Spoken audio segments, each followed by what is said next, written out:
Good evening, everyone, and welcome to the Boxing Gossip podcast. Thanks very much to everyone who's joining, either watching this live or watching this when it's uploaded on a later date. Pleased to say I'm joined by Jet, by Paul, and by Tom. Seri is running a few minutes late, but will be joining us in just a second. And as always, a lot to talk about at the minute. So many big fights ahead of us. Big stories, and we're going to start with the breaking news today that Chris Eubank Jr. was re-signed with Matchroom. He's going to be appearing on the Anthony Joshua undercard.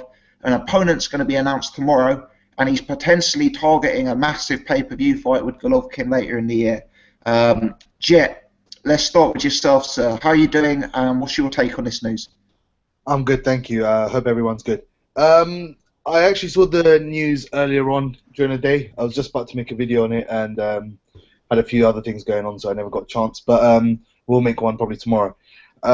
Chris Eubank Jr., I'm very, very unsurprised by this. I was actually expecting this. I know you were talking about him versus Billy Joe Saunders in the summer, but I didn't think that would come to fruition.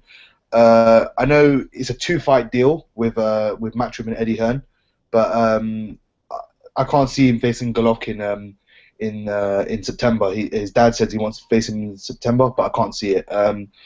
My guess is he would have a soft touch or a decent level opponent on the AJ undercard. It brings some star power, as in terms of name. With the Eubank name, and Conor Benn's also on the card, so you have that Ben Senior and that sort of stuff rivalry and Eubank Senior rivalry. But for me, I think he's number 3 in the WBC rankings, which is quite high. So depending on if Canelo gets stripped of the belt, he could potentially face Golovkin, potentially, but I can't see it happening. He might go for a final eliminator. WBC possibly, and become mandatory. I don't know what's happened with Sebastian Hyland. Don't know what's happened with him. He's kind of slipped off the radar since the Macklin win. So there's a couple of routes for him to go down. I don't know what's happening with his mandatory spot after he faced Nick Blackwell for the WBA for Danny Jacobs. So it's a bit up in the air, but yeah, it's good to see him back on Sky. That's the main thing for the fans, I think. Good stuff, good stuff. Have you got any instinct as to who's going to be announced tomorrow? I haven't heard any rumours, but I wouldn't be surprised if it's some sort of, European fringe world level opponent. I haven't really got an inkling into who it will be, but I hope it won't be a 1-round, 2-round job. I hope it will, get Eubank some rounds, showcase him again to the fans. Obviously, they didn't get to see. They got to see the Blackwell fight, but mostly due to the tragedy with Blackwell. It wasn't to do with actually the good fight that was ongoing. So it's a bit of a shame there, but. I'm really, I really don't know who it is. I hope it's just someone, pretty decent that'll give him some rounds and give him something a bit different to think about. Yeah, Eddie Hearn's claiming it's going to be a very good fight, actually, but we'll believe it when we see it. I hope it's not the Tony Jetta rematch. Oh, please. Yeah, it looks like Dillian Whyte's going to be on the undercard. George Groves Murray, Chris Eubank Jr., Conor Benn. So shaping up to be a better card than we initially thought, I guess, Jack. Yeah, no, I think it's a really good card. In terms of the names that are on it, Dillian Whyte obviously is coming back. Probably have a well-known journeyman or one of them knockover cab drivers. I know it's not the nicest thing to say, but everyone calls them that, so might as well go with that. Yeah, I mean, there's some good names, as you said, George Groves, Martin Murray. I don't know if you actually heard George Groves busted up David Haye in sparring. He gave him a black eye. He was sporting a black eye, so George Groves looking sharp, looking on form. Who else? Martin Murray is obviously a good opponent, so that'll be a good fight. Eubank Jr.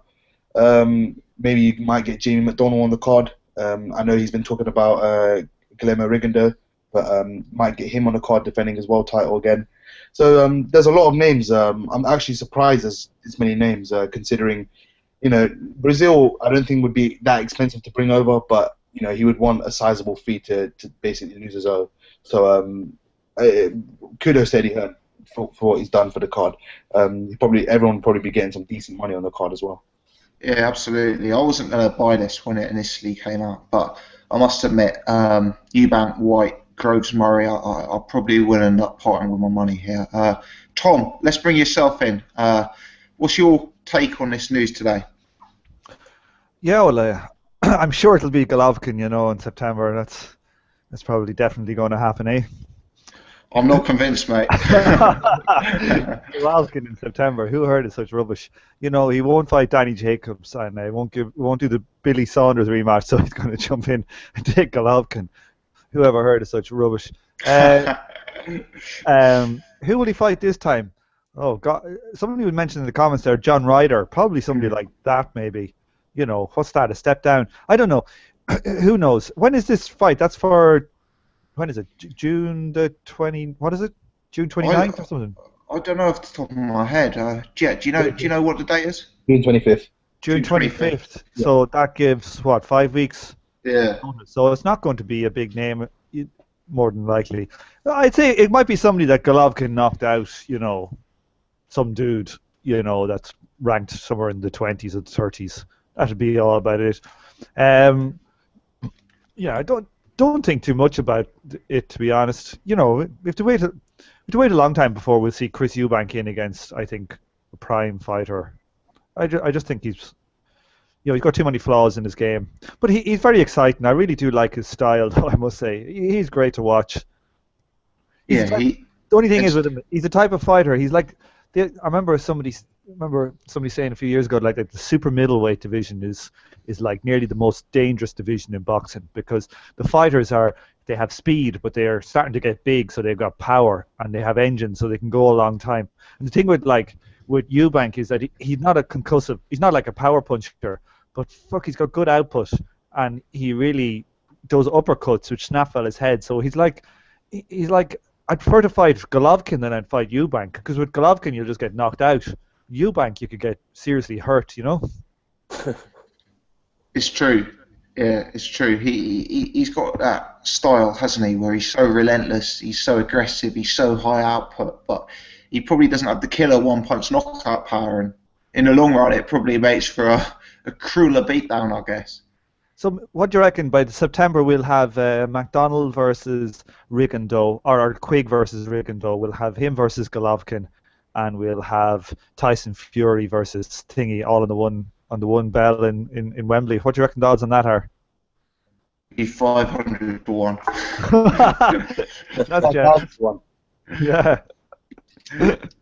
There we are. What about Dillian Whyte, Tom? Are you looking forward to seeing him back in action on the undercard? I'm interested in seeing Dillian Whyte again. Who are they saying that he's going to get from? I think there's been talk about him fighting for the British title against like Dave Allen, but I think he said in an interview yesterday the comeback is going to be very much against like a sort of low-level opponent. I'm interested in seeing Dillian Whyte because I'd like to get a good understanding for what his level is, because I'm very skeptical on what his level is. I think he might be at the same level as Brazil or somebody like that.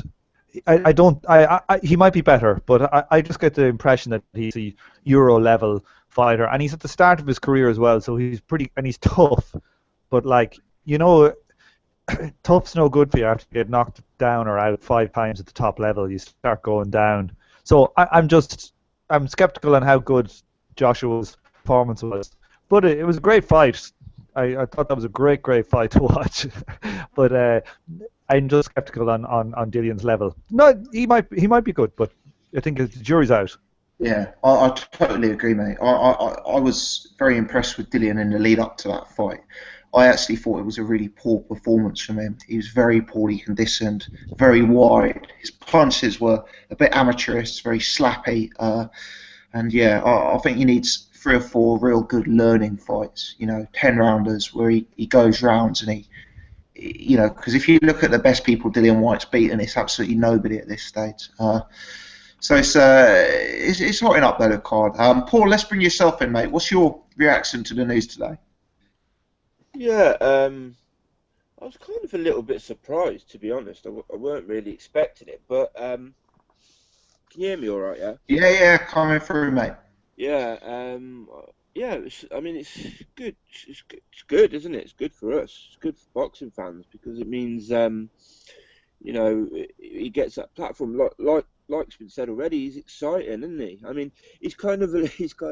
I don't mean this sort of really disrespectfully or anything. He's kind of like a watered down version of his dad, isn't he?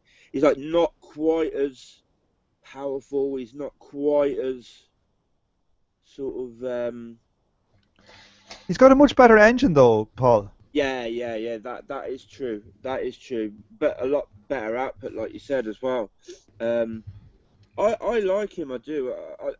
I like him more since the last fight. I know it kind of ended tragically and whatnot, but for me, that's probably his best performance. Probably the best I've seen him. I don't know if anybody agrees with that. Yeah.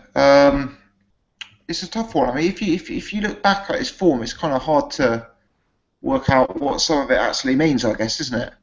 Has anybody seen Yeah. any improvements in him since he fought Billy Joe Saunders? Because he's kind of had, not very challenging boxers ahead against him. Yeah, he's only fought very stationary guys, and he's a wrecking ball, isn't he? But has he improved in the areas that cost him the Saunders fight? Has he improved his defence? Has he improved his ability to block his jab? I'm not convinced, No, I'm not either. Yeah, no, that will cost him at the top level, I think. Eubank is a very offensive-minded fighter. Very, very good, very flashy, but defensively he goes wandering, slightly inept. Especially when the fire's coming back at him, and in terms of a guy who moves and is very slick. I think he really struggles at that sort of level with the Billy Joe Saunders and those sort of opponents. I think the idea of him fighting Golovkin at sort of like any time this year or even maybe next year is just insane. I don't think he's anywhere near. Some guys in the chat said, "Is Hassan and Dam free?" I would actually like to see that fight. I know Lemieux knocked him down 4 times. Peter Quillen knocked him down 6 times.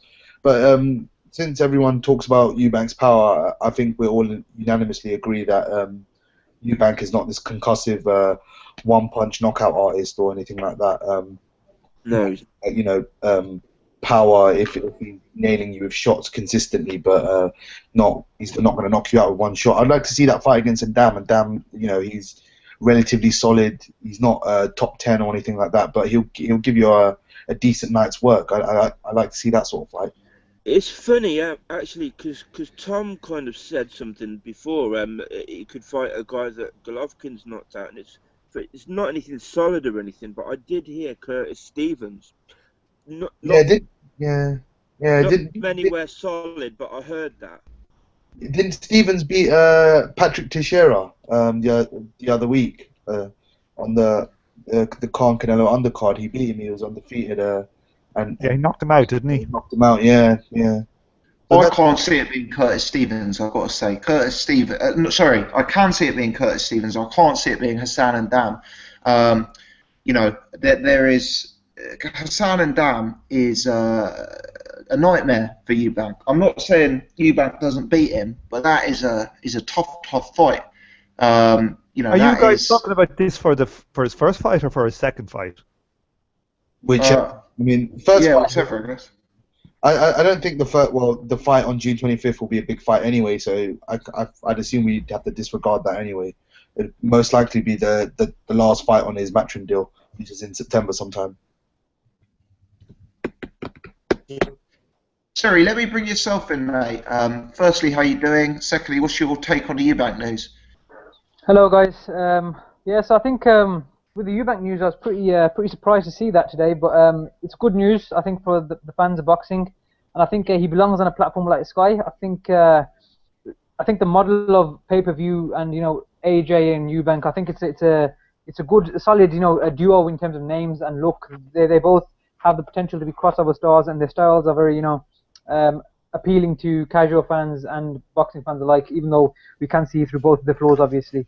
I think I'll second what Tom was saying earlier. I do believe it's going to be John Ryder tomorrow. I thought to myself, if you look at his past few opponents, Nick Blackwell, Spike O'Sullivan, these are all scalps that Billy Joe Saunders already taken. And I think John Ryder is the only one missing to make it a straight 3 in a row kind of thing. So I think John Ryder is one that makes sense. He's a guy who's with Hearn. It's a relatively easy fight to make for Hearn in-house, and it can be for the British title again. I suppose John Ryder gets a decent payday out of it, and it's a solid fight on pay-per-view, so everyone's winning in that sense. I think the Eubank Golovkin fight will be extremely silly at this point. Eubank, I'm not going to lie, he's one of my favourite fighters stylistically in terms of he's so exciting in the ring. And I've been to their gym back in October last year before the Tony Jetta fight, which was a joke anyway.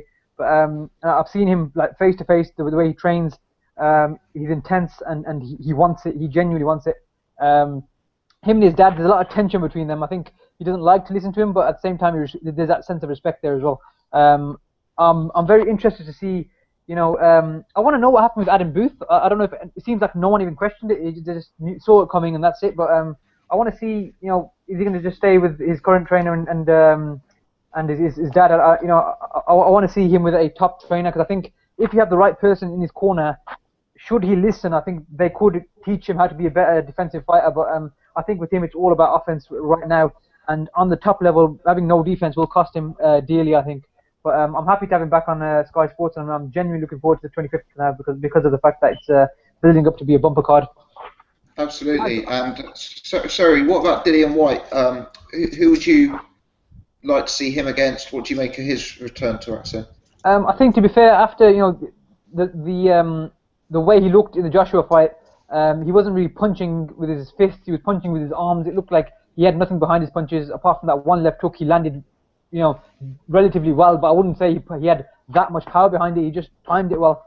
I think he's very unfit. He was overweight, out of shape, and that's not an excuse saying AJ, he fought a half prepared Whyte. It's just the reality. He wasn't prepared well, and he had his shoulder injury was obviously evident at that point as well, and it's carried over, and he had to have surgery.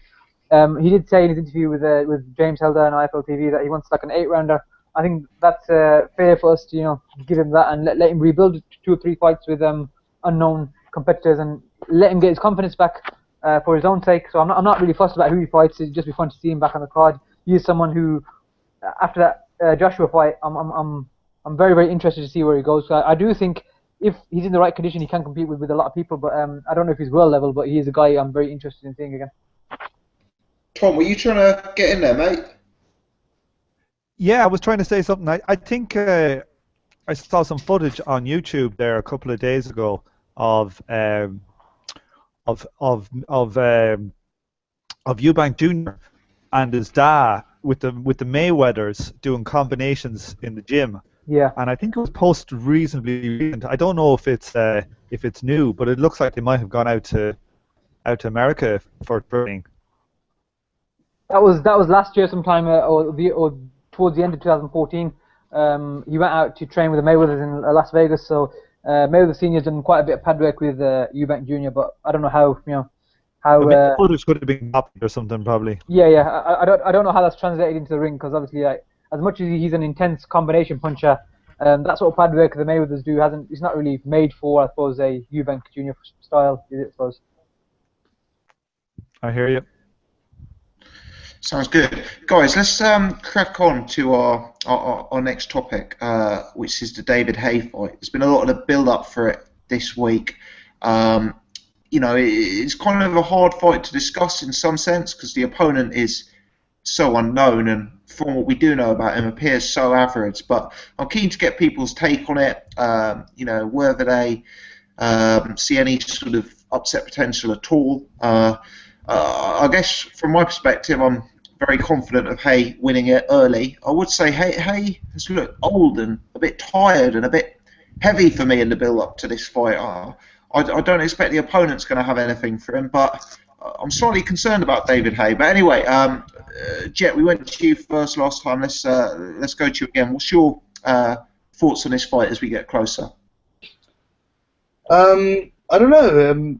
I'm slightly conflicted. I mean, for me, I think this is a one-round job for David Haye. I think David Haye can knock him out in 1 round, probably in a minute, if I'm honest. But then again, you probably hit the nail on the head there. David Haye hasn't really been the same David Haye. Of course, I know it's 3.5 years down the line and whatnot. But I think for his first fight against Mark Demore, he was definitely more animated and definitely more up for it. He looked more jovial and that sort of stuff. For this fight, he doesn't really seem up for it. I don't know if it's the opponent or Shannon Briggs or, I don't really know what's going on. But for me, it's not a competitive fight at all. I'd expect David Haye to knock him out. If he doesn't knock him out in the first round or the first minute, I'll probably say, I'll give him 2-3 rounds and I expect him to KO in there. What actually surprised me was, as I said, when before we just went online, George Groves busted his eye up in sparring. Obviously, Shane McGuigan campmates. And what surprised me was that they said Arnold Jarjar's jab was very fast.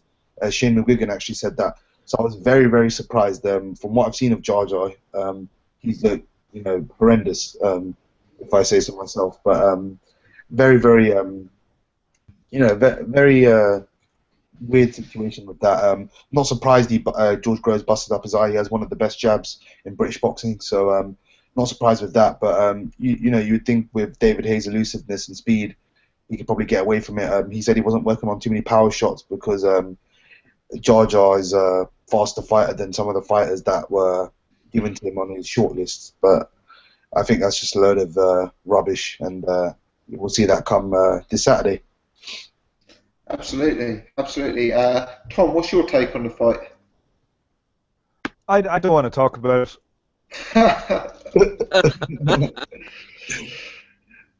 Paul, let me bring you in, mate. How'd you follow that? That was classic. That was good from Paul, I must say. Yeah. Nice one, Paul. Nice one. Sorry, Tom. I don't know where Mr. McGuigan's got this really fast jab from. I mean, I don't know.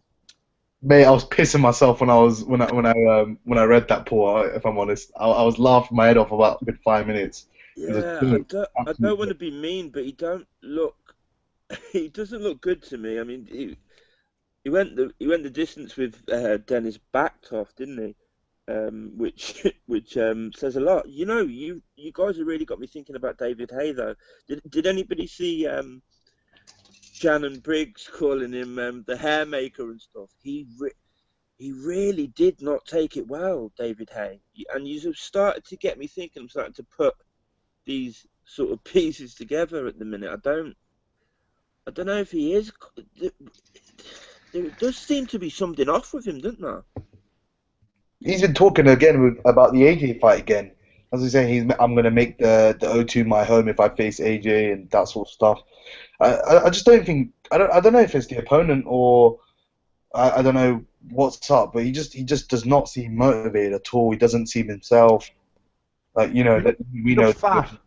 Huh? He looked fat in the face. And, yeah. Like seeing that your man's got a good jab. Here's who's a bigger liar, him or here's a quote I have from one of Eddie Hearn's interviews there yesterday.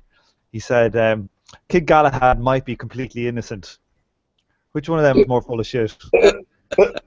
Oh, don't bring up my brother's. This is Eddie Hearn who said that if a boxer tests positive for drugs, they should be banned for life. And he's saying Kid Galahad is innocent. Like, that's the kind of level of stuff of saying Jar Jar Binks has got a good jab. Mate, tell McGuigan that. That's literally what he put in the Sky Sports article. I was actually shocked when I saw that. It was just when he said that, I was like, mate, you made Dennis Backtoff look like, I don't even know, like Mike Tyson or something like that. Backtoff actually gave him a lot of problems. Backtoff almost killed it. Backtoff was all over him. Yeah. He had no way of dealing. I think Backtoff dropped him twice. Backtoff is not a puncher, and Jar Jar was all over the place. Jar Jar's jab couldn't keep Backtoff off him. That was a truly terrible performance. I mean, I think that's the best sort of measuring stick we've got Is I that? think that. Sorry, carry on. Ah, you're all right, mate. Carry No, on. I think apparently Backtoff got busted for PEDs after that. I think so. That might be a thing, but even then, I'd expect Jar Jar, if he was any halfway decent, to deal with Backtoff with a bit of ease, but obviously not, and it kind of shows the level. AJ blew Backtoff out in 2 rounds, a round and a half if that. So, I mean, it kind of shows the levels that we're dealing with here, and Jar Jar is nowhere near. He's not even a European level fighter. I would say all the British level fighters probably beat him as well. Like, if I'm honest, it's not a nice way of putting it, but yeah, Huey Fury, Dillian Whyte. I'd even say David Price is chinny as hell. David Price would KO this guy. Yeah. Dave Allen. Those he's not even British level. Yeah, you're right. You're right. This guy punches so wide. His power is he doesn't really have power. He sort of clubs people who have got no energy left. He's got no jab. He's slow. He's got no chin. He's got no defense. This fight finishes in the very first minute if David Haye wants it to. After the Mark Mori fight, David Haye may decide to run it for 2 or 3 rounds, to try and give the perception he's offering value. But the second David Haye wants this fight to end, it ends. Sorry, let's bring yourself in here. Are you on the same page? Do you agree, disagree? I'm pretty much on the same page as Tom. I don't really want to talk about it, but because we are a boxing podcast, let's be fair. I think this guy, and this is going to sound really silly and maybe amateur, I think his chin is huge, and I think David Haye can't miss his chin. As soon as his chin actually sticks out, I think the uppercut is there. I think the right hand is there. I think the left hook is there. He's not missing. I think, again, the fact that we haven't heard of this guy, we haven't seen him, as ignorant as it may sound, as boxing fans or pundits, whatever you want to call us, I don't think this guy's in the last round. I think if Haye hits him, it's game over. I think if he lands clean, it's good night, especially heavyweight boxing. But the thing is with Haye, what has he got left? That 1 round against Demori, that showed us nothing at all. Yes, he's been out for 3.5 years, but you'd think after 3.5 years, you want rounds. You don't want to be knocking someone out in the first round. But at the same time, boxing doesn't pay overtime. What if Demori landed a right hand on him and it was good night? You don't know. But I don't think this opponent provides anything for us whatsoever. It's just going to be another highlight reel knockout, but we know what time it is as boxing fans, and I don't really like David Haye. He's just coming back to add a few shitty names to his resume, a few knockouts, and then beg for the AJ payday, and that's what he's back for. I think you're right, mate. Is he Jar Jar Binks or is he Buzz Lightyear? What do you reckon? He's got the chin of Buzz Lightyear, I'll put it that way. Dennis the Menace, isn't it? Oh my gosh. He's got an even more comical on Saturday. Quickly before we move on. Yeah. I was just going to say, quickly before we move on, did anyone hear Lennox Lewis? Since we're talking about David Haye and how he looks and that sort of stuff, he said, Lennox Lewis actually said his physique might cost him moving up in the levels. What do you guys reckon on that? Yeah, he was talking about he should be concentrating more on speed than bulk up and stuff. Quite interesting coming from Lennox Lewis as well. I mean, yeah, you never know what his fitness is like. He's older now. He might be able to cut that weight as easy. Yeah, no, that's what I was thinking. Like, that's probably why he put on the so much. Well, not so much weight, but that's probably why he put on that extra muscle, because he said cutting all that weight was, leaving him fatigued and constantly injured and that sort of stuff. I'm not really surprised, but it definitely seems to have some effect. Whether it's adverse or not, we don't know. But I think we just have to wait and see against a decent opponent. Binks is not going to show us anything different. But guys, don't despair, because even if the main event isn't that interesting, what we do have is a truly fascinating matchup on the co-main event. So a lot of people won't know this news, but Shannon Briggs is fighting the 4th best active heavyweight from Croatia. Boxrec have him as the 577th best heavyweight on the planet. Yakov Gospitz, he'll be coming to the ring with an impressive 14 losses, 8 of them by KO. He's been knocked out by one-punch knockout artists, including Derek Chisora, Mathieu Madungo took him to points. He lost to Danny Hughes, He got stopped by Gary Cornish. He got knocked unconscious by Matt Skelton. So I guess there's something to look forward to. Yeah, you start, Tom. Can I start? You start. Let's go, Tom. Let's go, Tom. Yeah. What a scumbag is David Haye. Wait till I'm going to put my head in my hands and I'll let you speak. What a scumbag is David Haye. He lied about Dimitrenko being on the undercard to make people think this would be a decent card, to buy tickets, and it was all a fucking lie. People should not go to his fights. The guy's a scumbag. Was it actually him that said Dimitrenko? I heard Shannon Briggs say it, but did Haye say it as well? I think I read it was Haymaker Promotions release. I saw a video where Shannon Briggs said it, and he was struggling to pronounce it. But well, I mean, yeah, you've got a point there. If Haye said it as well, like that's disgusting. If people are buying tickets off the back of that, I'm sure there's lots of people who did go and buy tickets off the back of that. You know, that's a disgrace. You know, people give Frank Warren slagging for like putting guys on cards before that they're fully signed, but like that's taking the piss because there's nothing. Like, has anybody else heard anything else that's going to be on that card? No, nothing. The other thing, well, is that Gospich, he was only announced today, and I was having a look at him. He got knocked out by a guy called Gadjevic, and it was Gadjevic's first pro fight. Yeah, it's not overly promising, is it? It's not overly promising, and I think Briggs has the biggest amount of first round knockouts in the history of heavyweight boxing. I think that's actually a fact.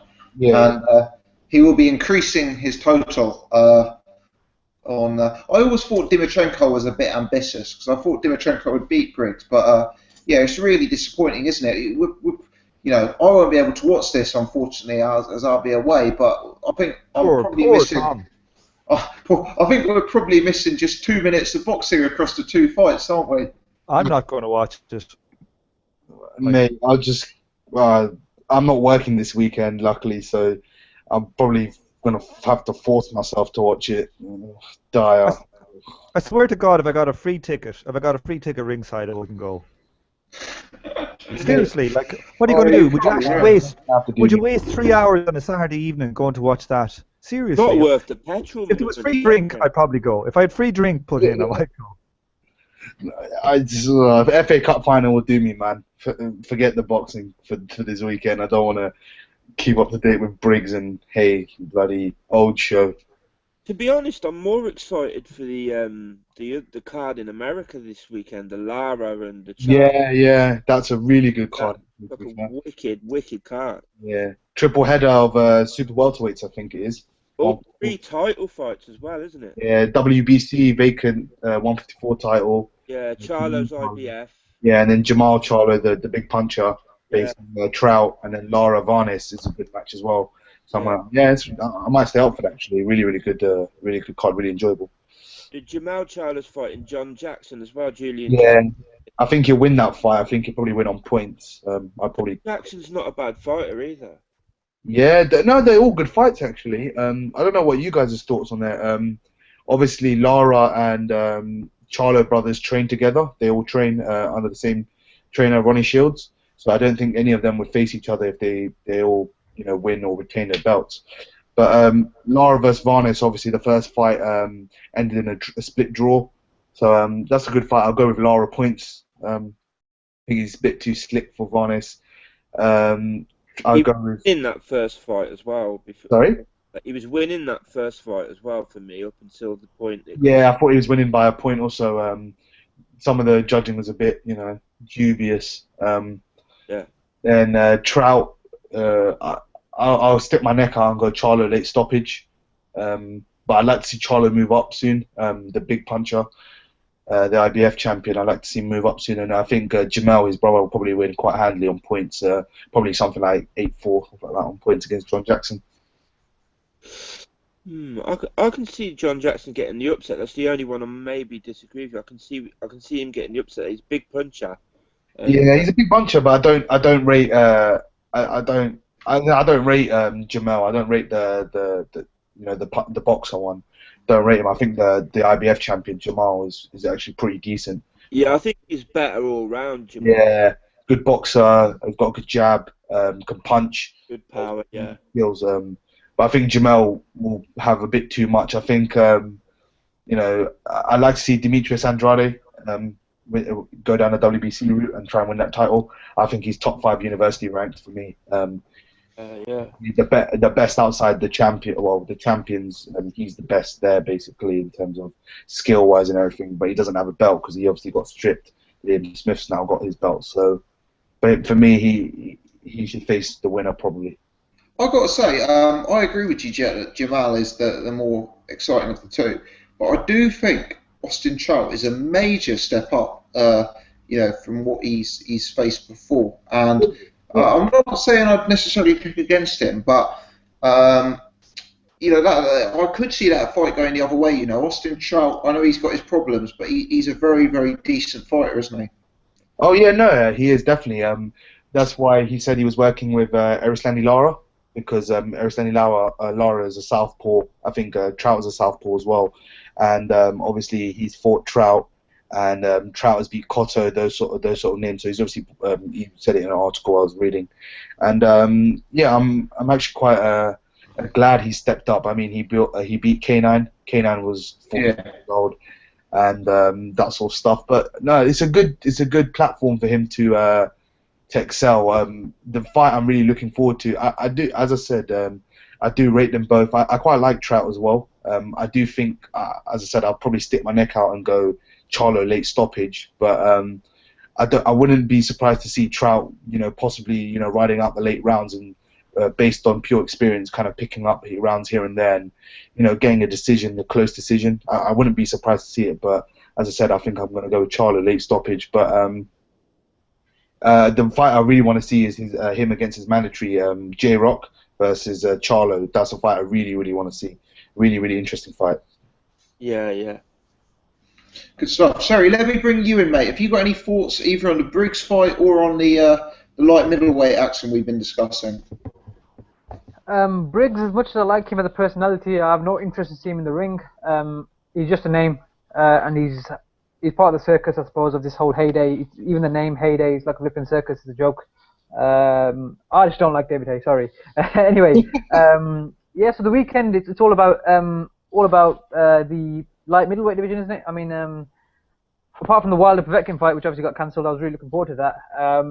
The 3 World Championship fights, I don't think we can ask for much more. I think that the Trout-Charlo fight is very competitive.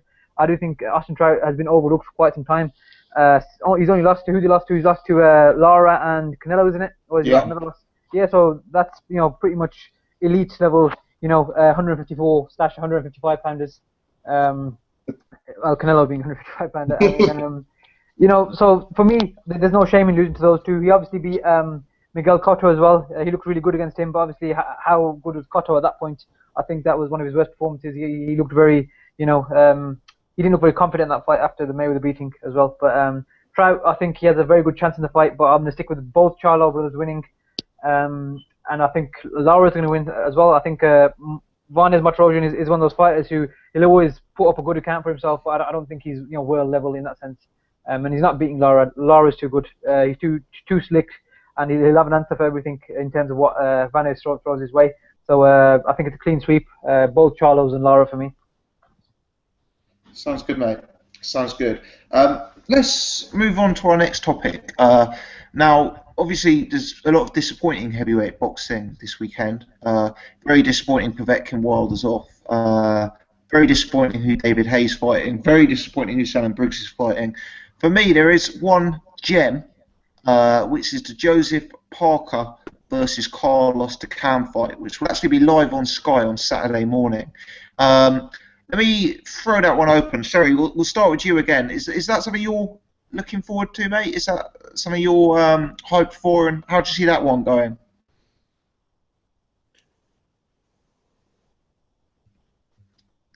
Sorry, you're on mute, mate. Hello, sorry about that. What was that, sorry?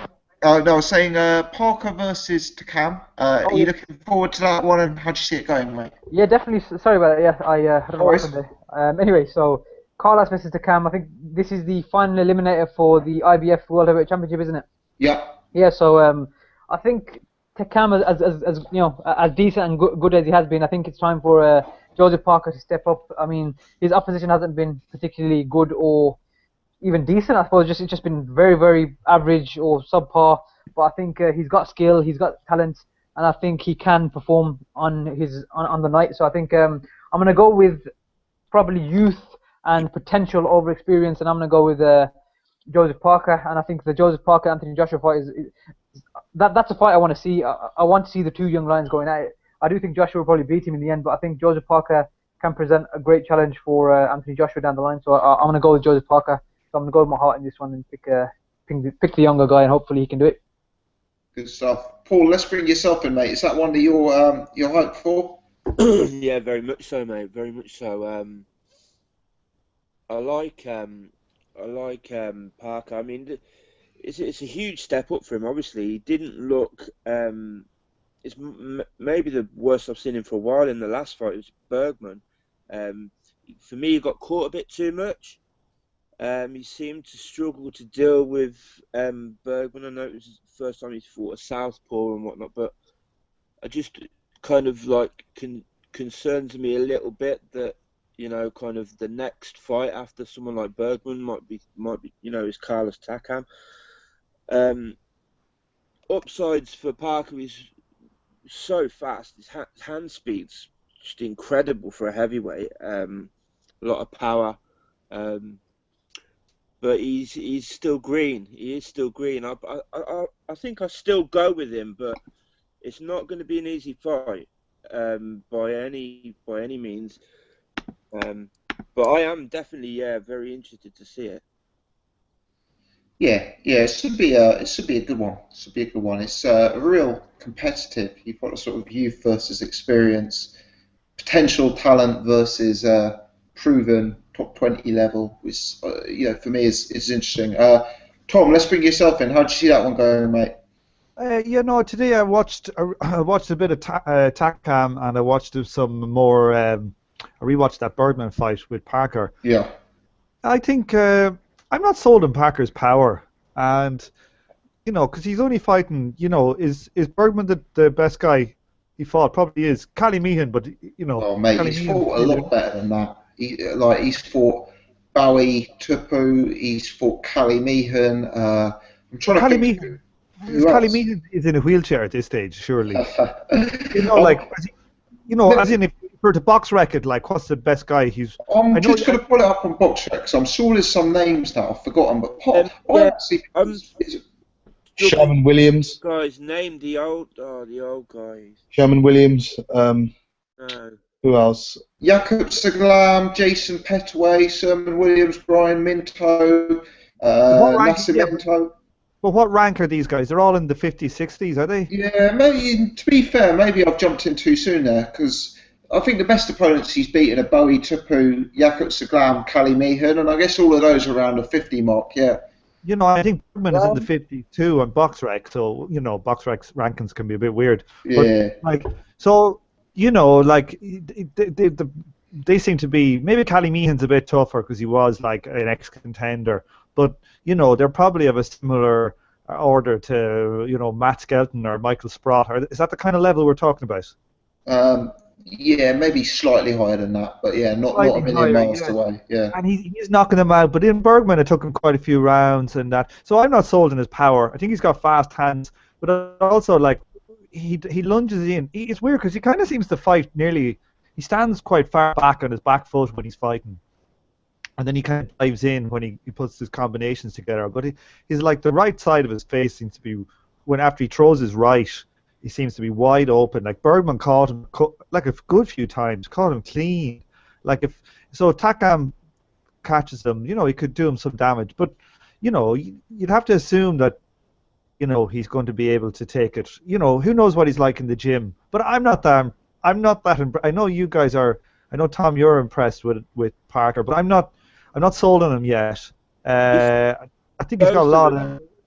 Franz Botha, sorry to interrupt, Tom. Yeah. That was who I was trying to think of. Franz Botha, he fought. I know he's getting old, but getting old. Jesus Christ, he's pulling his pension. Like, when's the last time Franz Botha fought for a world title? Yeah. No, Is it 10 years ago? I don't think I was even born. Is it 15? I remember when Franz Botha was world, like Mike Tyson was a champion when I remember him being a champion. So that's a long time ago. Like I think he's older than Shannon Briggs, but maybe he's not. But he's failed more drug tests than Shannon Briggs anyway. But the yeah, so I'm not totally sold on him yet. Like I think Joshua is a better prospect than him. I would have him, but who knows? Because Johan Bergman did catch him really flush, and it was weird when he caught him really flush. And I don't know if you've seen that fight with Vitali when he fought Sanders, and Sander was like fucking in the first couple of rounds caught Vitali really badly a few times, but he and Vitali was like shocked and went back. But like he reminded me of Vitali when he got tagged. You know, he didn't seem like he was overly worried, but you know, he seemed to react quite well to the shot. So I think that's a positive. You know, I think he does seem to have a good chin. But, you know, if he's not able to beat Takam, you know, he's not very good. I know that sounds a bit harsh on Takam, but like, you know, to be top level, you have to be able to beat Takam. But, you know, so it's a big step up. But, you know, if he's ever going to do anything, he should be able to beat Takam. Yeah, I agree with you. Takam is a solid top 10 level fighter, isn't he? But realistically, Takam doesn't have the size, he doesn't have the power, he probably doesn't have the technique to get to very, very, very top level. And you know, if Parker is as good as people hope, he should be coming through that test. But it's a real big step up, and I would have liked to have seen an in-between fight. You know, maybe someone in the top 20, top 30 before this. Jet, what about yourself, mate? Yeah, mate, I'm with you on that one. I would have liked to see him have an interim fight, possibly. It's hard to say in the top 20. You know, even if it wasn't in the top 20, you'd have someone like Andrei Rudenko or you know, Dimitrenko. Those sort of, you know, gauges that if your power was real and that sort of stuff. I actually Dimitrenko is fighting Briggs. No, that's a lie. It's Gospich now. Don't give me that, Tom. No, I agree with Tom there. I don't think Parker's power is for real. I think most of the stoppages, most of the KO wins, he's getting by stoppage where, you know, they're getting stopped on the rope. I know there was the occasional ones that Bowie Tupu, those sort of ones that he did get a one shot KO, but most of them I'd say they kind of like you know, stoppage on the ropes or, you know, kind of a quick job of those sort of ones. But yeah, I'm going to go obviously with Parker. I think youth and upside, and he's got slightly better technique than Takam, I'd say. But there's a real possibility for Takam. I know it's over here in the UK. Sky Sports, I think they said about midday, so I'll definitely be up early watching, be ready for that, be watching it with an eager eye. The thing is, for me, the problem is it's not if he wins or loses. He's still based in New Zealand, and I know people over here are talking about him, and people in the States are talking about him, but he really needs to. Him and Kevin Barry really need to, you know, go to one or the other places and really relocate there. I know he trains in LA sometimes. Yeah. So he needs to kind of relocate there full time and, you know, fight there full time as well, to really get his name up in the lights and exposure, and, you know, get even more people talking about him. I think him being stuck in New Zealand is not really doing him any more favors than he should have. So that's really a niggling issue for me with Parker. Absolutely, mate. Anyone else got anything to add on Parker front?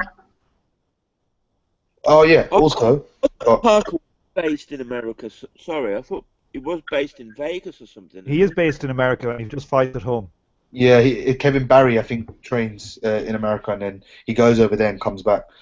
Quickly, obviously, I'm not going to bring up the whole Povetkin saga and that sort of stuff, but Takam's only lost 2 times, one to Povetkin, and we know what's been going on with Povetkin recently, and one earlier on in his career. So technically he really only has one blemish, and he could have improved a hell of a lot since that KO loss against Povetkin. So we don't know what we don't know what Takam's going to bring, and he does have a very very awkward style that might upset Joe Parker's with him.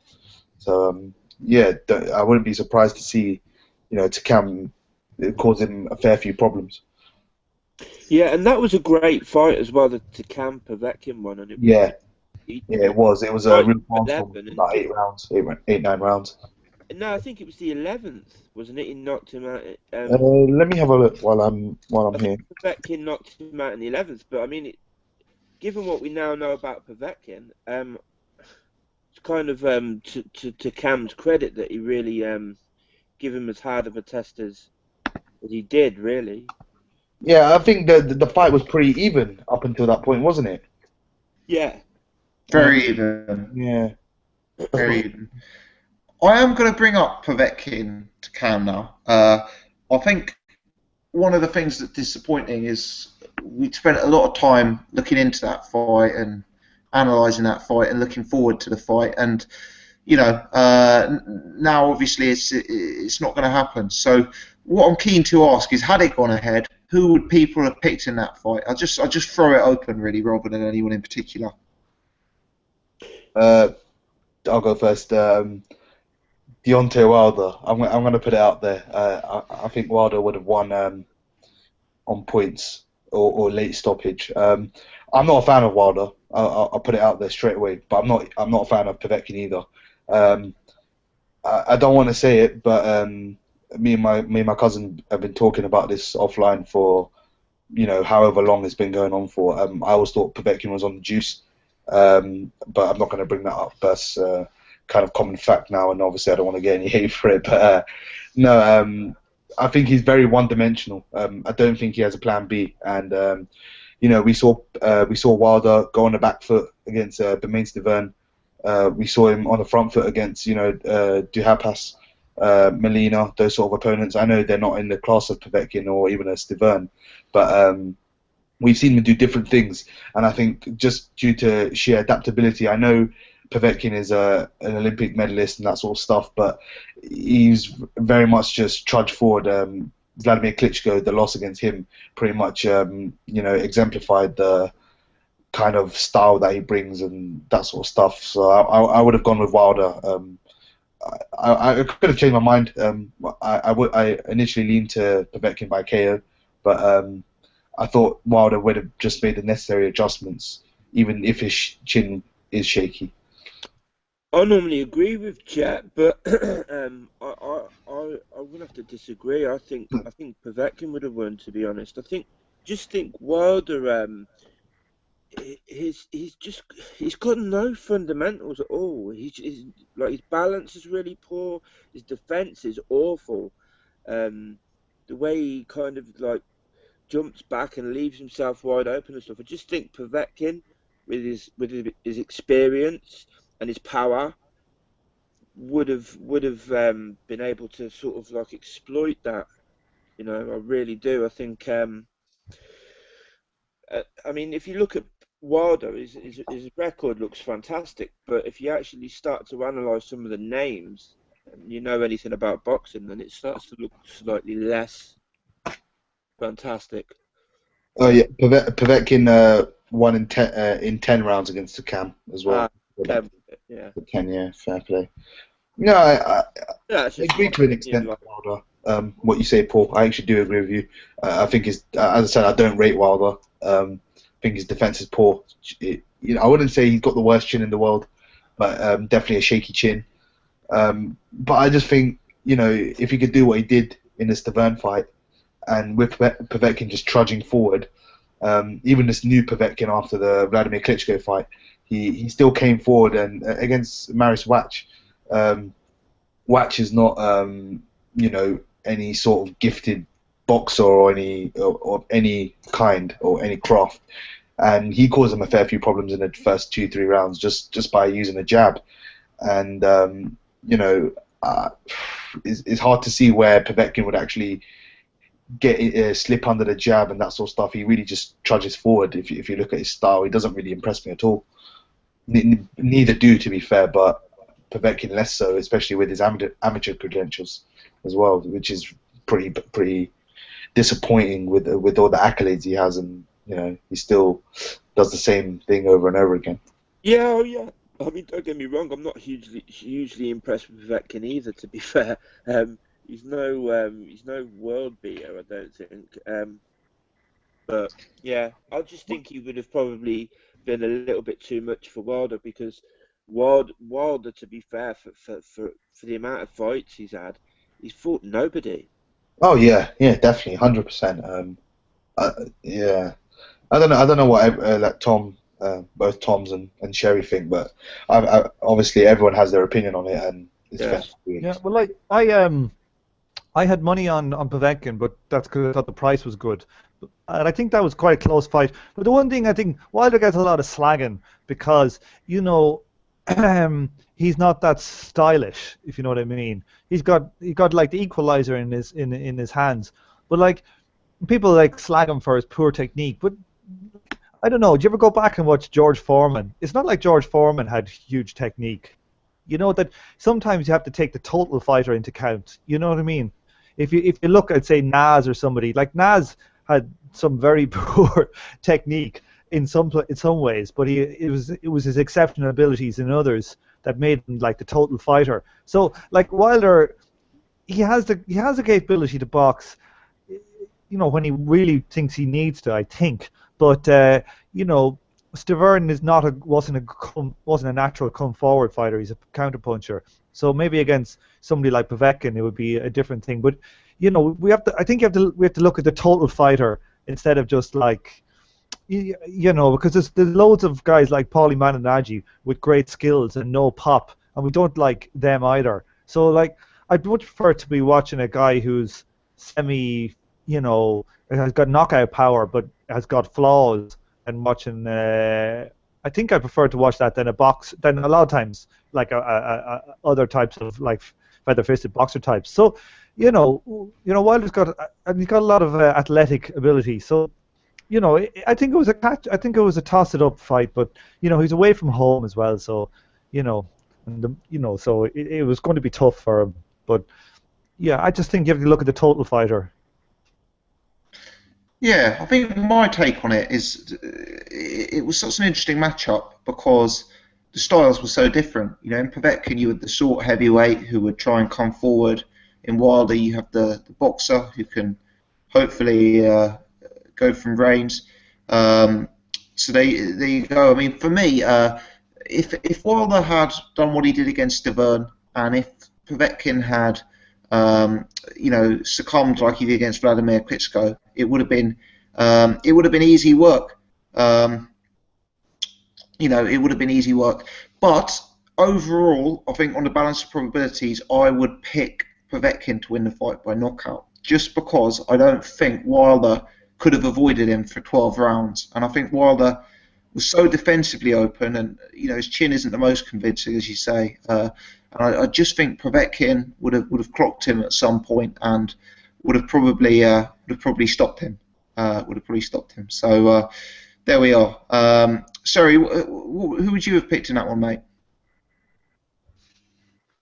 I'm going to be pretty honest. As much as Povetkin has obviously had a better resume and he's more established, I'd say. I was going with Wilder in this fight. I think. Yes, in terms of basic boxing skill and the way he fights, he's probably not the most, tame fighter. He is wild, as his name suggests, but I mean, I think that he would have had a point to prove in this fight, because right now Anthony Joshua, for the casual fans, he is the man, and he is essentially, a god in their eyes. Pardon my use of words there, but I mean, he is initially he's looking sensational right now. And then you've got someone like Tyson Fury, who's the opposite side of the fence, who people are hating on him. Wilder's kind of the man who no one's really speaking about. So I'm pretty sure, as the WBC champion with the most prestigious belt in all of boxing, potentially, he would have wanted to make a statement and go out there and knock out Alexander Povetkin, a man who everyone claimed he was ducking.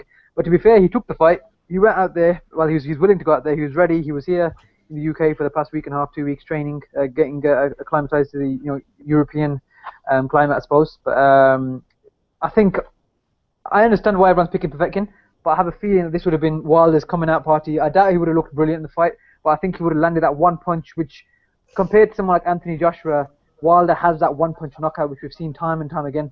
But again, at the same time, once he stepped up against Bermane Stiverne, we saw he went full 12, and even against someone like Duhaupas, or however we Duhaupas, however you pronounce his name, he was there for, I think, till 11th or 12th round, and the referee stopped it. But Wilder is a strange one. I don't know how good he is, but I do think that in that fight I would have leaned towards Wilder landing that one big punch. Even with Spilska, I felt like he was losing the fight, but when he landed that punch, we saw what happened to Spilska. He was flattened and he was out. It was pretty similar to the Amir Khan Canelo punch, wasn't it? It was one of those punches where it landed so flush that it was just game over. So I think Wilder has that one punch knockout power, whereas someone like Anthony Joshua is more of a accumulation puncher. So Wilder for me, I would have gone with him. Yeah, well, here one thing. Moving into that punch as well, though. That Spilka knockout. It was such a perfect punch, but Spilka was kind of moving into it as well, which kind of, made the pause. Yeah. It's like the Pacquiao Marquez punch. We kind of walked into it, kind of thing. Yeah. Here, one thing I don't think we should give Wilder any kudos for going over to Russia and defending his belt. That's called boxing. That's called being a champion. Yeah. If he drops his belt, like we shouldn't be talking about him. So I don't give him any kudos. He's a champion and he's going over. Of course, yeah. I just want to say that because we've had all this, people like Quillen and these dropping their belts. It's such bullshit.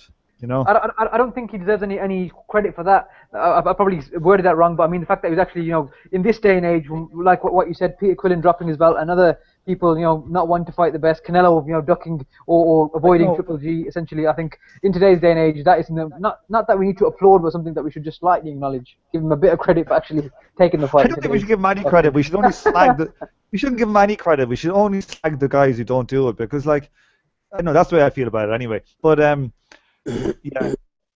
Do you guys think he's actually Wilder's probably relieved the fight's not happening, or do you think that he's just disappointed?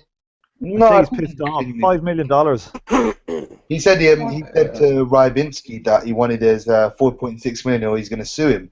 And I think Rybinski's been really, really crafty. If you've not heard, some of the stuff he said on. Some of the stuff he said to Wilder and his team and that sort of stuff. He said it was only 70 nanograms of meldonium and that sort of stuff.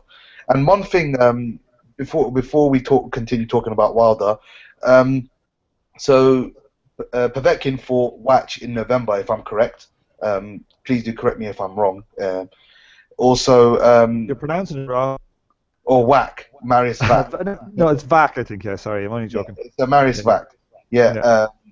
So he fought back in November, if I'm correct, early November, start of November, yeah? And he took meldonium, they said, in September. So if you the turnaround time is about 3 months. So how did he pass a test in that period? I was just wondering. I was always very curious because I knew he fought back in November and they had that big bumper show. So but they weren't testing for it then? Sorry? It wasn't illegal then, I don't think, was it? I thought it was only illegal. It wasn't illegal, but obviously if I don't know, he could have used it as obviously people have been saying, it could have been masking agent and that sort of stuff. But do you know what I mean? Like he was assumably was on it back then, Yeah, he said he was. But it's very weird that, like, especially he was on it and he was going into a fight with it, which makes it even more dangerous. Do you know what I'm trying to say? It's very, very, very, very bad. I think kind of shows how good VAR are. That they kind of figured this out. Obviously, even now, but the stringent ruling and the other. It's not from VADA though. I think the VADA don't determine what the actual ones that are illegal. That's more an that's the body. That's they just test for them. But I phrased that wrong. VADA do their rulings and that sort of stuff is very, very stringent. Their processes are very stringent. So to find this sort of consistency and the stuff in your blood, it shows how good their operation is in comparison to USADA or those sort of operatives, which aren't as reliable if you look at the Floyd and Ivy and that sort of stuff and all that. Yeah, I think there's actually a difference between the level that you're allowed to have in your blood and test positive with VADA compared to USADA. They actually class you as positive on a lesser amount as well. Yeah, I think that's rightly so though. As I said, he was on Yeah, it. that's my point. It's right. Yeah, I mean, He went into the whack fight. I mean, you're punching another man in the head. You're trying to render them unconscious. It's yeah. it's the last thing you want. Let's put it that way. So Tom's probably right. I think everyone's in unison. We don't give Wilder any credit for going over to Russia and defending the belt. He was getting a massive purse, and he's a champion. He has to defend his belt against mandatory challenger. But when the guy is on drugs or whatever you want to call it, a stimulant, Wilder and his team said, we don't want anything to do with this guy because he's a cheat, he's a fraud, and our man is going to get seriously hurt if he gets punched square in the face. And they took their ball and went home, and that's the way it should be. Yeah, Never be. definitely. Yeah. Because here's the thing, and I said this to you the other day in the comments in that jet. Yeah. If you look at Povetkin, look at a lot of his recent fights. He's had a lot of late knockouts and stuff, and I thought to myself, sort of like, he seems to have like unbelievable stamina. He's still like swinging like it's the first round in the 11th and whatnot, and kind of now with hindsight, it kind of does make a bit of sense. And to be fair, I don't blame Wilder. Why should he fight him when he's got an unfair advantage? Why should he? Yeah, as I said, you're rendering another man unconscious. So, What they should do is just let Povetkin fight without a cup, and Wilder gets an odd low blow in. No, that's not right, man. As in, I don't believe in that. I said on my channel, and I said that about Lucas Brown as well. Look, Lucas Brown seems like a genuine nice guy, and he seems like a gentleman of the sport and that sort of stuff. Obviously, he tested negative before he went to Russia, and then after Russia, post-fight, he tested positive. Like, no one will actually know the story apart from him and probably his own team. But he failed a drug test. You fail a test, you fail a test. Simple as that. It's not saying immediately you're a drug cheat, but it's in the context and the concept that you fail it in. That kind of consists to what thing. Lucas Brown, obviously, we don't know. But Kid Galahad, obviously, my brother spiked my drink. That's not viable. He's a cheat. Let's put it that way. Same with Povetkin. He's openly I'm on it, and he's found traces in his blood. He's on it. He's a cheat. Look, Lucas Brown went in there, and he was way better than his previous performances, and he looked like he had lost a lot of his fat, and he was, really slimmed version, and he performed very well, and he got caught in a drug test. It's just because the guy is sound or a nice guy. But that's the way I look at it. I just kind of go, all of that stuff is kind of just. That sort of situation is a bit ambiguous, and I said we don't know the full truth. Only him and his team will know. And he's never failed a drug. Okay, same with Povetkin, I guess, but Povetkin drastically changed. This was only one fight, and you can even. But so did Lucas Brown. His performance was a drastic improvement. And the other thing, if you're a fighter, I think boxing-wise he did improve much. So yeah, I agree with you there. But even his body shape, you could see that his body shape was different. But the difference with him and Povetkin is Lucas Brown changed like to a boxer, and he still knocked him out. So that means. He's knocked out however many opponents, apart from Rudenko and someone else. So he's always had power. Povetkin never had that sort of power. I know Tom did a video about it 2 days ago, I think it was. Yeah. Drunk Tom did a video. And but what he said was right. He went the distance with, people that you wouldn't expect him to go the distance with now. And post Vladimir Klitschko fight, he's looked completely different. I mean, Perez in 1, Takam in 10. Marius Vac, he made him quit on a stool, and Vac said he's the hardest puncher I've ever faced in my life, harder than Vladimir Klitschko. Can I just say something? I've got to say something. Go ahead. On the Lucas Brown thing, right? I think each case needs to be looked at individually. Yeah. Lucas Brown tested negative in camp. He tested negative when he arrived in the country as well, right? Then has the fight and tests positive after the fight. When you look at the situation there as well, there was a lot of dodgy stuff going on with timekeeping. There was certain rounds where there was a round that was 46 seconds longer than 3 minutes when Chigayev was on top, which looks quite dodgy. And then Lucas Brown also passed a lie detector test. So I mean, it's kind of Yeah, but lie detector very, tests very, aren't admissible in court because they know they don't work. well, they you are know? in some countries and they do work. Well, they're very dodgy. That you can also train to pass one. It's pretty easy to train to pass one. So like the thing I would say is that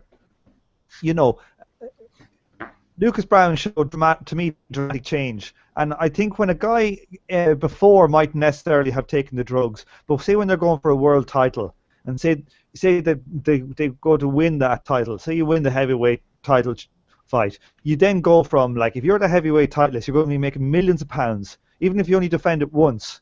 Look at Tyson Fury, who's rumored to be getting $25 million for this. That's a lie. That's the rumor, $25 million. That's a lie. I don't believe that, but yeah. The thing is, though, Tom, the drug that Lucas Brown tested positive for, when you research that drug, the only possible sort of like advantage that it would have would be to take it continuously, like all the way through camp and stuff. If he's testing negative all the way through camp. Yeah, but these guys can use IV drips, though. Like, these guys, look, use the exact same, Paul, use the exact same logic with Povetkin. Povetkin, mate. Can I just finish, yeah? Yeah, sorry, Paul. Him to arrive in Chechnya and then suddenly take a drug that would have no benefit whatsoever, just in the space of 3 days, is just ridiculous. But, Paul, by the same logic, Povetkin, he passed his test 3 times with VADA and he didn't get caught for the meldonium. And then on the 4th one he did.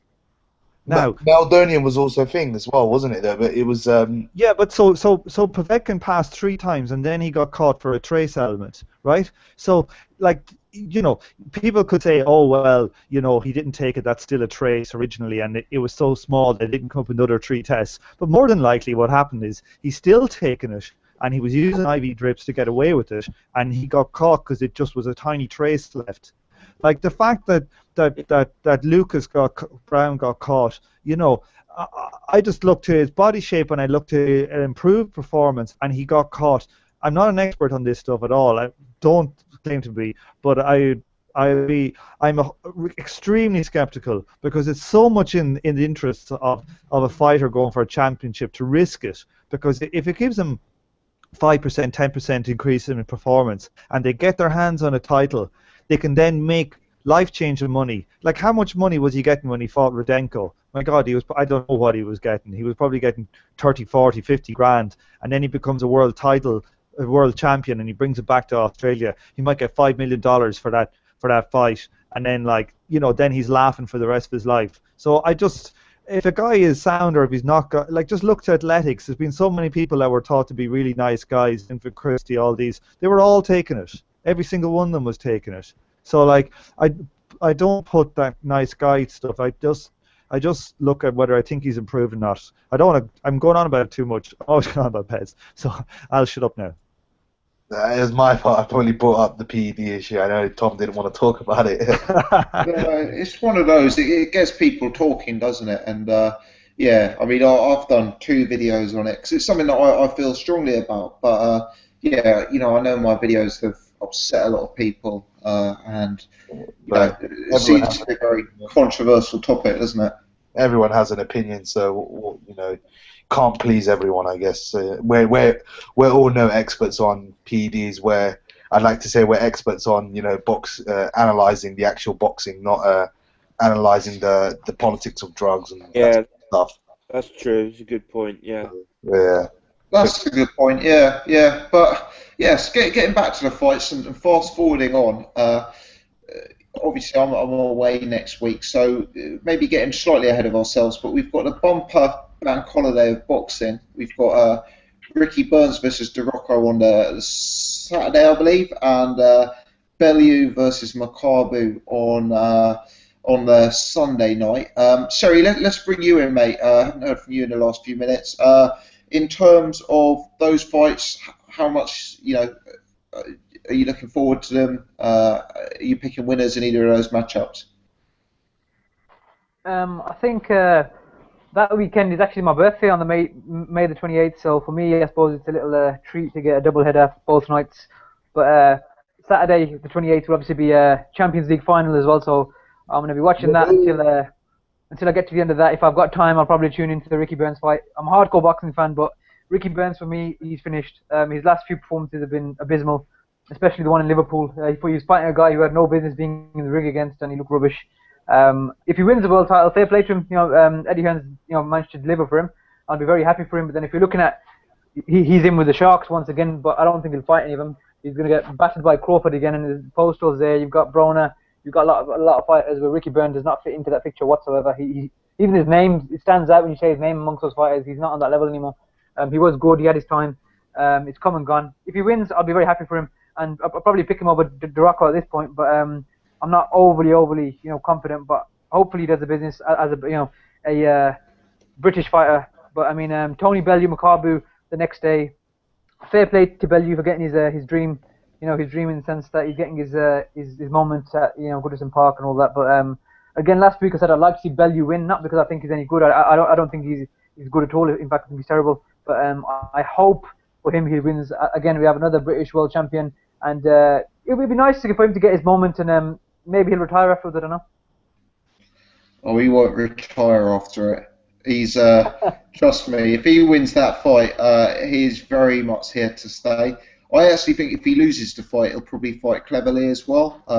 So I think either way, he's still there. If you were giving it a percentage chance, what percentage chance you give him? Sorry. But what percentage chance do I give Bellew? Yeah. I'd say 70-30 in favour of Makabu. 70-30. Okay. Tom, let's switch over to yourself, mate, on those two fights. Yeah, no, I'm still, the jury's out. I haven't seen much of Makabu. The only one I've just watched highlights online, and the only fight I could see that was a full fight was like a 67-year-old Glenn Johnson. So it's hard to tell too much. So everybody seems to think he's a killer. So I just don't know. Thing is, Bellew's not a bad boxer. You know what I mean? Although you give out about it not being into the jab, but he's got skills, and so it's hard to know. Ricky Burns, like I've just watched today, just when we were on earlier, the Rocco guy fighting Lenny Dawes, and he doesn't seem, seems like a European level fighter. He seems to have reasonably fast hands. Who knows what Ricky's got left in the tank? I'm not really. That must be one of the weakest world title fights of the year. What do people reckon? Is there a weaker between two weak fighters? Yes, Liam Smith Pedraza. But at least Liam Smith's not totally crap or past it. True. Yeah. So just two fighters fighting that are low level. It just seems like Joshua Martin was desperate. Joshua was good. So it's hard to. I don't know. It's just a poor fight. I don't know. I'm sure the Scottish fans like Ricky. He seems to be very popular.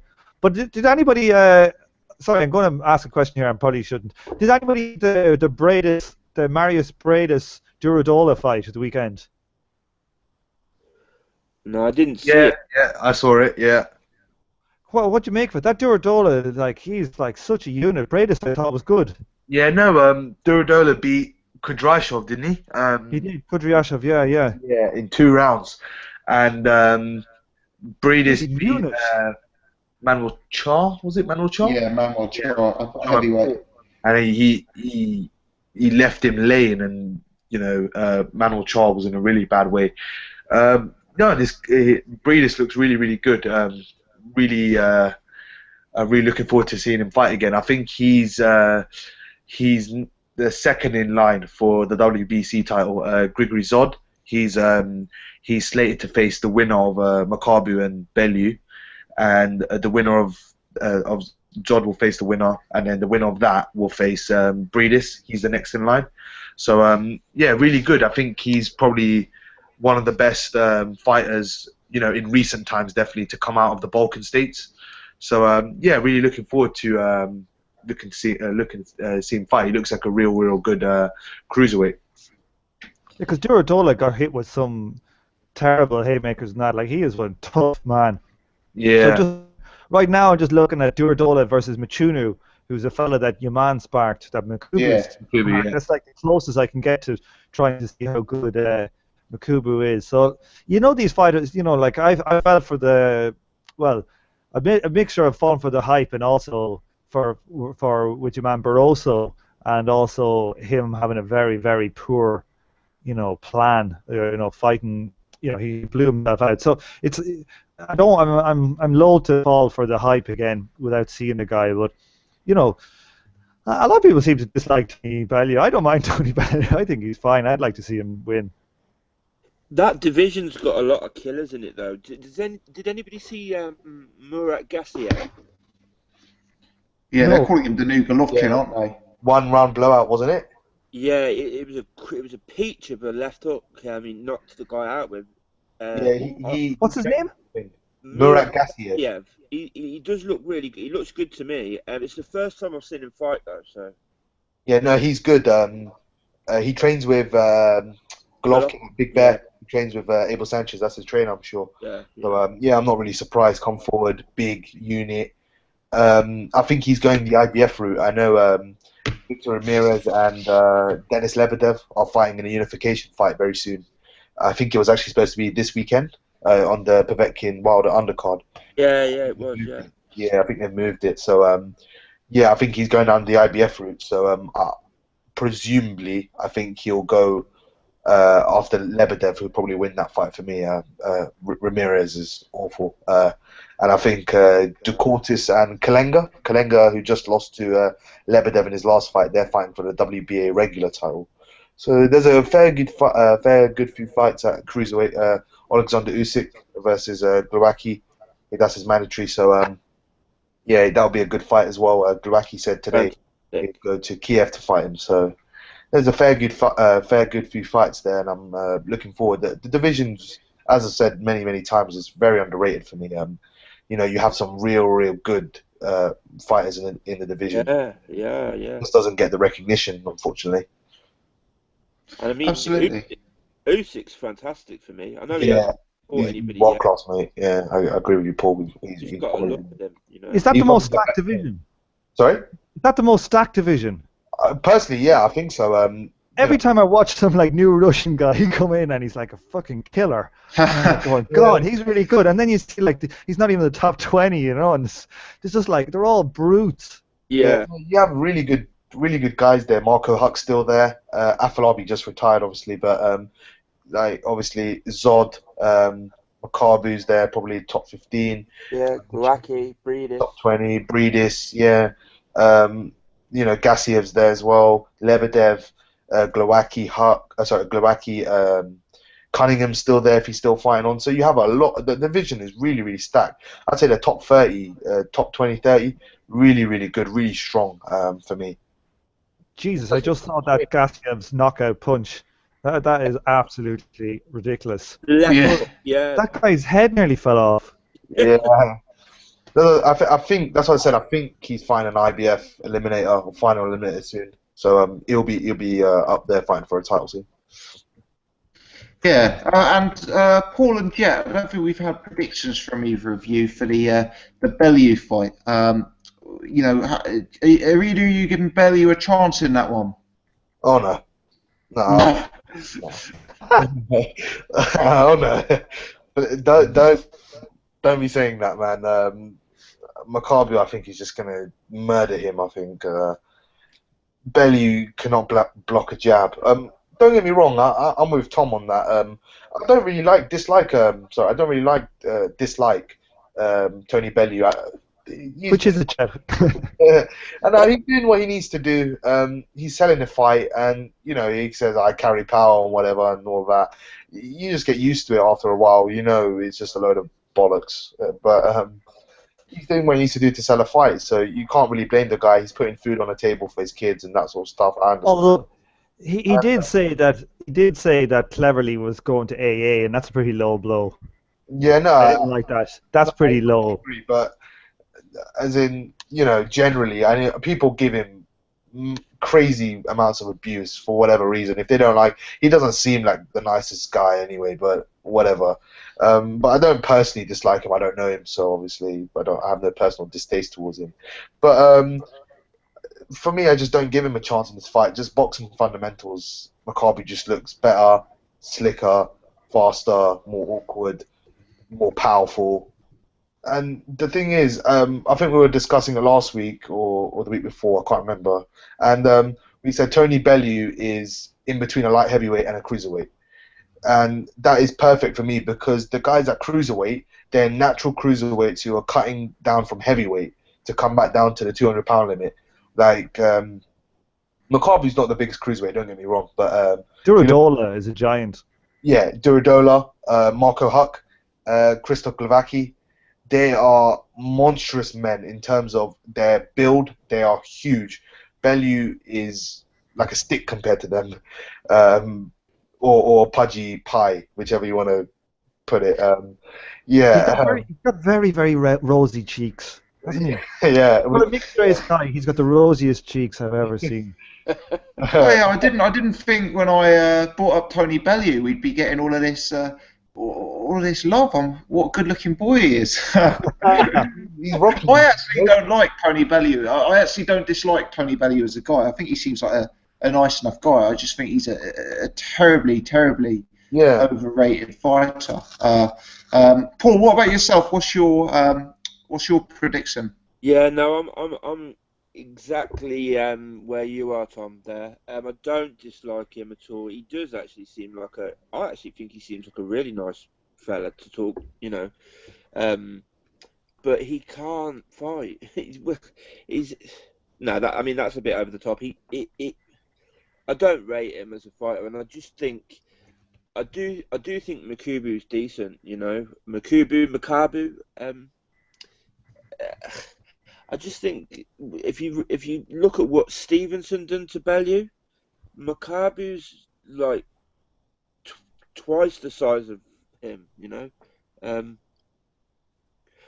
I don't give him much of a chance at all, Bellew, to be fair.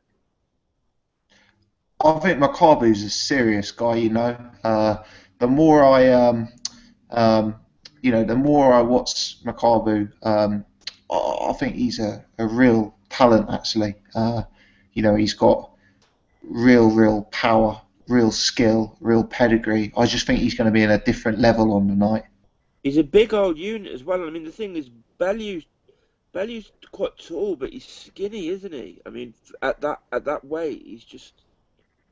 If you put him in against, as I said, the other guys like Hart, Glowacki, Lebedev, he's built.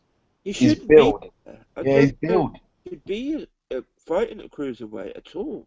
Yeah, if it was the old days, like the old days, the cruiserweight limit was 190, if I'm correct. If he was at that sort of weight, I could think. The thing is, do you know what it is? I think there's a big problem now in boxing as well. With Amir Khan as well, actually. Not saying it's him specifically, it might be their teams and that sort of stuff.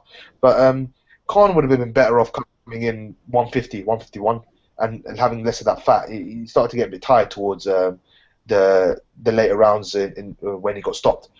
Same with Bellew. He doesn't need to come in at 200 pounds. For one of the fights, I think it was a catchweight about 203 against a journeyman. But he doesn't need to be at that sort of weight. He can come in at 190 and use a bit of speed and athleticism if he does have any, but use that and kind of use some of the natural attributes rather than just come in at 200 pound and be a pudgy pie. Do you know what I mean? There's no need for that. I think that there's a big problem with that nowadays in boxing. People think they need to come in right at the button on the weight class. Muhammad, he done it against Callum Smith, didn't he? He came in at 166 or something like that, if I'm correct. Came in a full 2 pounds. That worked well. No, don't get me wrong. It doesn't work for everyone. Tom always likes to do that. He always likes to have a dig at me. But no, I'm kidding. Good Tom. It only works for you, Tom. But no, I'm kidding. But no, sometimes you don't always need to come in at the top tier of the weight. You can come a bit lower and work on things. It's not always part and parcel of it. You need to come in at 200 pounds or 112 pounds. People just. I think it's just a stigma. Well, Manny and Floyd do it. They come in underweight a lot of times, didn't they? Yeah, Manny comes in at 145 all the time, and then only fights at like 147. Margarito, he came in like 10 pounds lighter than Margarito anyway. I think something like that as well.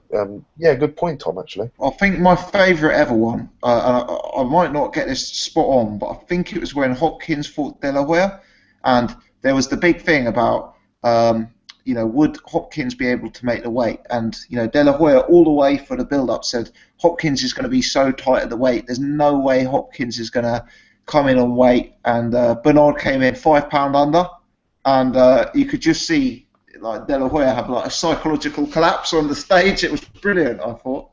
Yeah, spot on, man.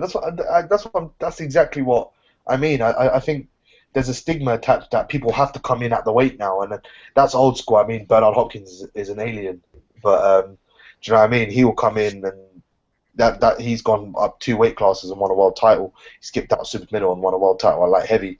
So obviously, some people are just naturally gifted and that sort of stuff. But sometimes it just comes to training, conditioning, and that sort of stuff. And Tony Bellew, going back to the original point, Tony Bellew conditioned himself properly, he will have a much better chance against not the top of the top cruiserweights, but just a step below that Master X sort of level, fringe world level. And if he can get himself into a half decent condition, he might be able to cause a few problems for Makabu. Don't get me wrong, I think Makabu's going to win, as I said just before, but could cause a few problems if he comes in a bit lighter for me. Is Bernard Hopkins actually an alien? Mate, the way he comes in. But again, at the same time, once he stepped up against Bermainster, we saw he went full 12, and even against someone like however you pronounce his name, he was there I think till 11th or 12th round. It's coming from you, Jet. Oh, sorry, it was on Twitter. Sorry. On my Twitter. Is Hopkins an alien? I think Hopkins may actually be an alien. Yeah, I mean he is. Well, that's funny because we were just stuck in a time warp loop. My Twitter started cleaning up. My bad. That was really bizarre. I was trying to think, when did he? Yeah, I thought Sherry was on mute the whole time. That's why. Bloody, my laptop went all fuzzy there. I thought Bernard Hopkins fought Stavern. What the fuck? He is a fucking alien. I wouldn't be surprised if he bloody beats him. I'll be honest. Hey, mate, if you don't mind me asking, Tom, Irish Tom, I know you said you bought into the hype about Barroso earlier, and there's a lightweight. He's fighting on the 11th of June, I think it is. He's fighting sometime in June, I think. And he came over to beat Burns, since we were talking about Burns as well, and talking about the lightweight division. Dejan Zlatikanin. Yeah. The Montenegrin guy, yeah. And he's fighting an undefeated Italian guy. I think it's just a padded record sort of guy, Emiliano Marsili. Zlatikanin obviously went over to the States and beat Ivan Redkach in his last fight. Beat him in 4 rounds, undefeated Ukrainian prospect. What do you think on Zlatikanin? I think the winner's going to face Jorge Linares next. Do you think, if you've watched any of him, he'll be a player in the lightweight division? No, yeah, I actually haven't seen him. So, I'm probably one of the few people that hasn't seen him. I've been hearing his name everywhere, so I have to go and find him. I find that.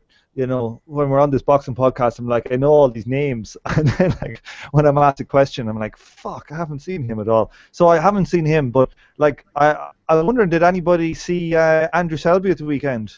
Oh yeah. What did you make of that? I don't know if anyone else wants to go ahead, but as in Selby, for me, Andrew Selby is very, very good. I like his style. Obviously, he has the flashy sort of Selby style, same as his brother Lee. he's really good though. I like his style. He beat Lewis Norman, which was for me not the best gauge of opponent. Charlie Edwards kind of done a job on him. Charlie Edwards, for me, beat him with one hand. I know he injured, I think, his right hand, and he kind of won with his left hand only.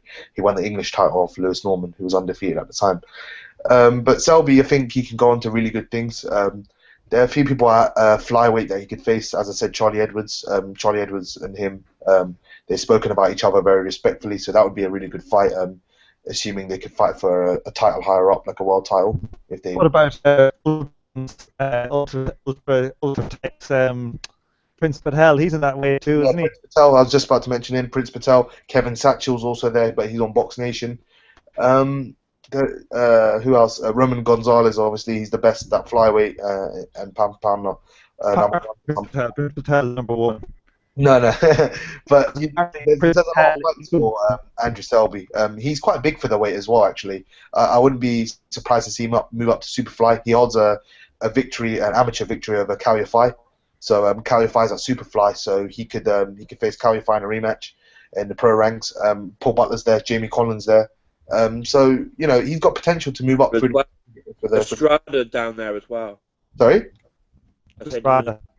Yeah, Juan Francisco. I think, Juan Francisco Estrada. There's a lot of people there at the weight. I think he's quite big for flyweight. I think he'll eventually move up. But for me, they're trying to move him well. I think I don't know if he's actually with Cyclone, but I know he was on Channel 5, was on Spike.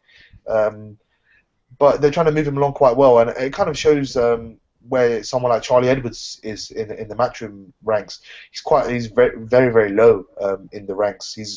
He fought Lewis Norman for an English title, and Andrew Selby in his fourth fight or fifth fight, he faced Lewis Norman for a British title, and he's already ahead of him in the pecking order, sort of, so to speak. And it shows how low Charlie Edwards is. And that Selby fought, I think, like 10 times in the WSB. Yeah. So like they're much, they're high quality, you get much more better than fighting some 4 rounds against some journeyman, So it's equivalent to probably like 14 professional fights or something.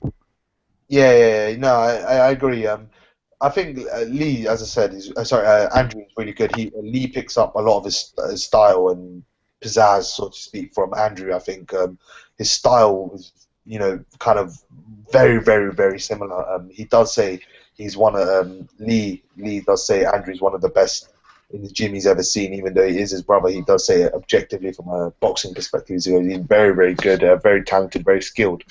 So yeah, as I said, I think he's quite big for the weight. Eventually, he'll move up, and I think he'll be a force at whatever weight he's at. He's very, very skilled. I think he does, as I said, he does get hit maybe a bit too often with his hands low. He should just focus on getting his hands up. But I think that's kind of part and parcel of his style. And as I said, Lee Selby does that as well. So he's got very nice tattoos as well.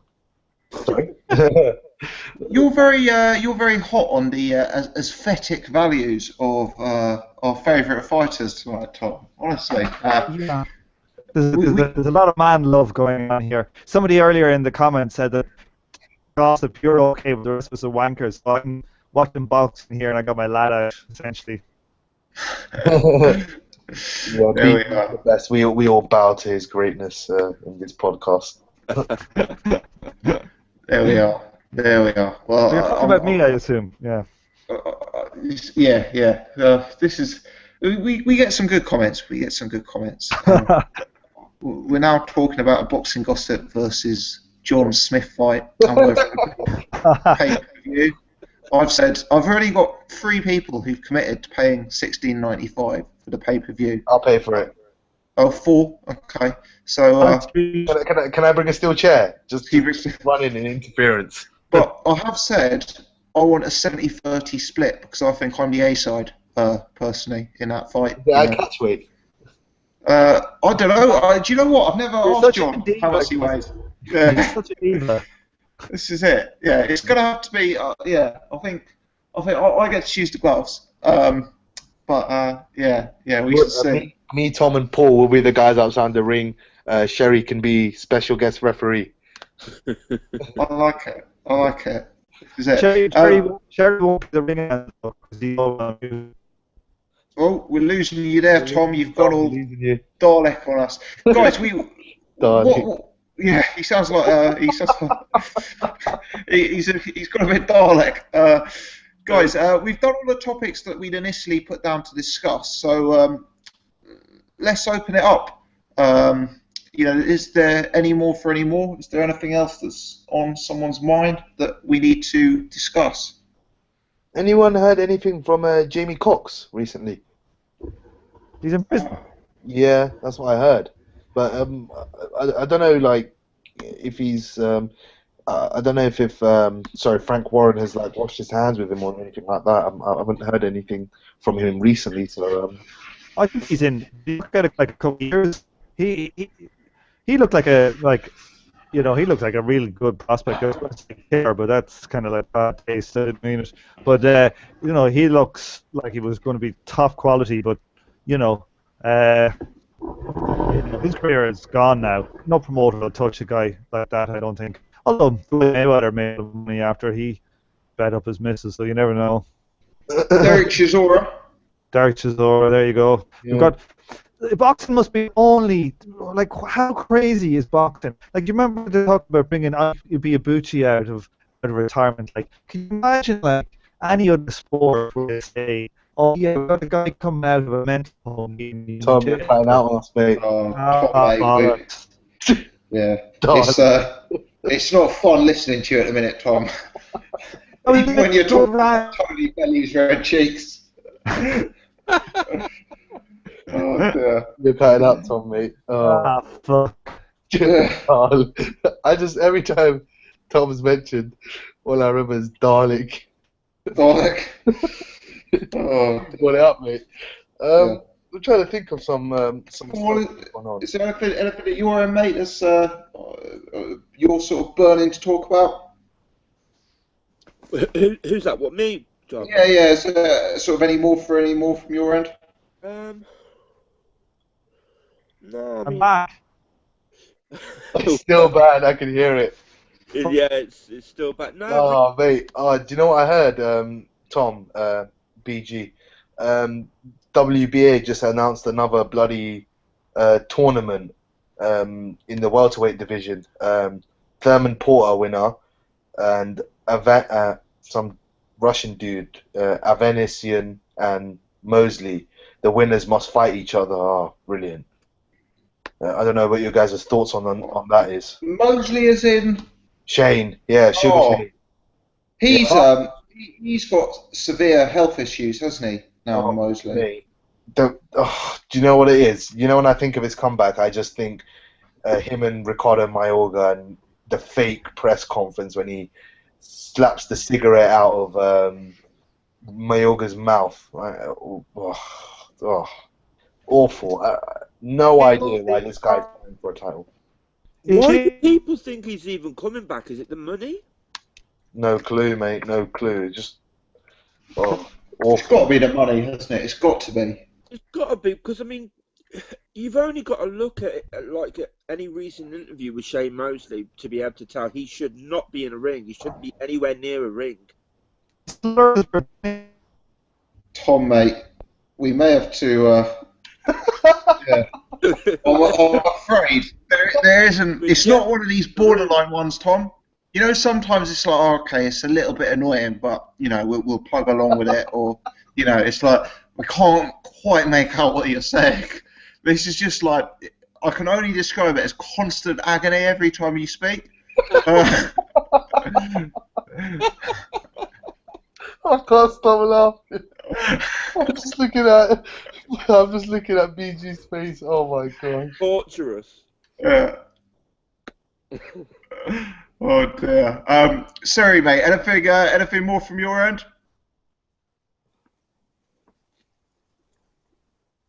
I think Surrey's gone into shock after what happened with Tom when he just spoke there. Guys, yeah. Well, we've been rolling for best part of 2 hours now. We've covered all the topics. So unless there's anything else from anyone we haven't spoken to, then I guess we will we will call it a day. So I'll just throw it open one more time. Is there anything more from anyone else? No. I think we've covered most of the stuff that needs to be covered. Sounds good. Sounds good. No, I appreciate it, guys. As always, really, really good to speak to you all. Some good conversation. If you're watching live, do hit the thumbs up button. Help me spread this to a wider audience. Do subscribe to the channel and subscribe to Jet's channel as well. Boxing Discussions. Seri contributes to Be Real TV, so check that out. But yeah, no, that's us for this week, guys. Really enjoyed it, and I'm back. you're back. What happened? He's back. Two of them. I was just saying goodbye, Tom. Oh, you're certainly not back, Tom. I'm afraid. You may think you're back, but you're not. Oh my gosh. Oh my gosh. This is hilarious. Oh dear. It's gone from sublime to ridiculous. But guys, I'm going to wrap it up. Many thanks to everyone for tuning in, and yeah, have a good evening all.